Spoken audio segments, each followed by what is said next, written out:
క్రీస్తునందున్న ప్రియులకు ప్రేమతో వందనాలు తెలియజేయుచున్నాను. జూన్ నెల 30వ తేదీ 2025. ఈరోజు దేవుడు మనకు చేస్తున్న వాగ్దానం ఏమిటనగా కీర్తన గ్రంథము 29వ కీర్తన 11వ చరణం.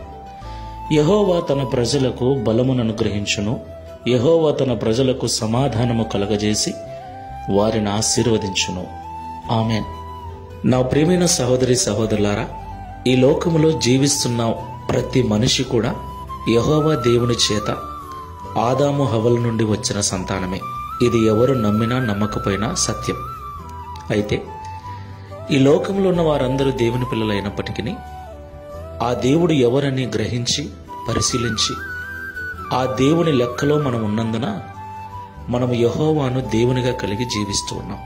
ఆయనే మన సృష్టికర్త, ఆయనే మన నిర్మాణకుడు, ఆయన గొర్రెలం మనం. దేవునికి మహిమ కలుగునుగాక. అయితే ఈ లోకంలో ఆయన పిల్లలుగా జీవిస్తున్న మనకు సుఖ జీవితం ఏమీ లేదు. ఏదో నింద, ఏదో మాట, ఏదో అవమానము, ఏదో ఒక ఇబ్బంది, ఏదో ఒక అనారోగ్య పరిస్థితి ఎప్పుడూ వెంటాడుతూనే ఉన్నాయి. వీటికి తోడుగా అపవాది ఎప్పుడు మనల్ని దేవునికి దూరం చేయాలి అని, మన చేత దేవునికి అవమానం కలిగించే క్రియలు చేపించాలని గర్జించు సింహము వలె వాడు తిరుగుతూ ఉన్నాడు. ఏది ఏమైనప్పటికీ ప్రియులారా, దేవుడు తన ప్రజలను ఎన్నడూ చేయి వదిలిపెట్టాడు. బలహీనంగా ఉన్న వారిని ఆయన బలపరిచే దేవుడై ఉన్నాడు. తన ప్రజలకు బలమును అనుగ్రహించి తన ప్రజలకు సమాధానము కలగజేసి వారిని ఆశీర్వదించే దేవుడై ఉన్నాడని ఈ ఉదయకాల సమయంలో మనకు వాగ్దానం చేస్తున్నాడు. కాబట్టి మాటలు వింటున్న ప్రియ సహోదరి సహోదరులారా, దేవుని పిల్లలుగా జీవిస్తూ బలహీనులుగా ఉన్నారా? అనారోగ్యముతో ఉన్నారా? అసమాధానపు స్థితిలో ఉన్నారా? కొరతలతో ఉన్నారా? భయపడకండి. నిరీక్షణతో ప్రార్థనాపూర్వకంగా ఆయన వైపు చూద్దాం.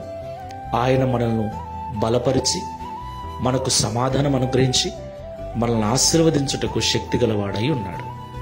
ప్రార్థన చేసుకుందాం. బలవంతుడవగు దేవా, నిత్యుడవగు తండ్రి, సమాధానకర్తవైన యేసయ్య, పరిశుద్ధమైన మీ నామమునకు స్తోత్రములు చెల్లిస్తున్నాం. ప్రియ తండ్రి, ఈ లోకములో జీవిస్తున్న మమ్మలను మీరు గుర్తెరిగి ఏర్పరచుకొని మేము నిన్ను దేవునిగా నమ్మునట్లుగా మా మనోనేత్రములు తెరచి ఈరోజు మాకు దేవుడవుగా ఉన్నందుకు స్తోత్రాలు. అయితే నిన్ను నమ్మి జీవిస్తున్న మేము ఈ లోకంలో అనేక బాధలు వేదనలు పడుతూ ఉన్నాం. అయినప్పటికీ విశ్వాసమందు సన్నగిల్లక, నిన్ను ఆరాధించుటలో వెనుకతీయక ప్రార్థనాపూర్వకంగా ముందుకు వెళ్ళినట్లయితే మీరు మమ్మల్ని బలపరచువారు, మాకు సమాధానం అనుగ్రహించువారు, మమ్మల్ని ఆశీర్వదించువారై ఉన్నారని మాతో మాట్లాడారు.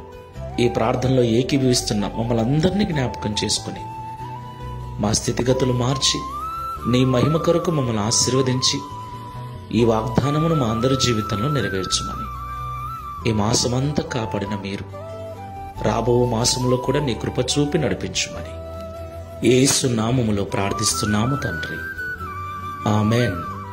Praise the Lord. God bless you.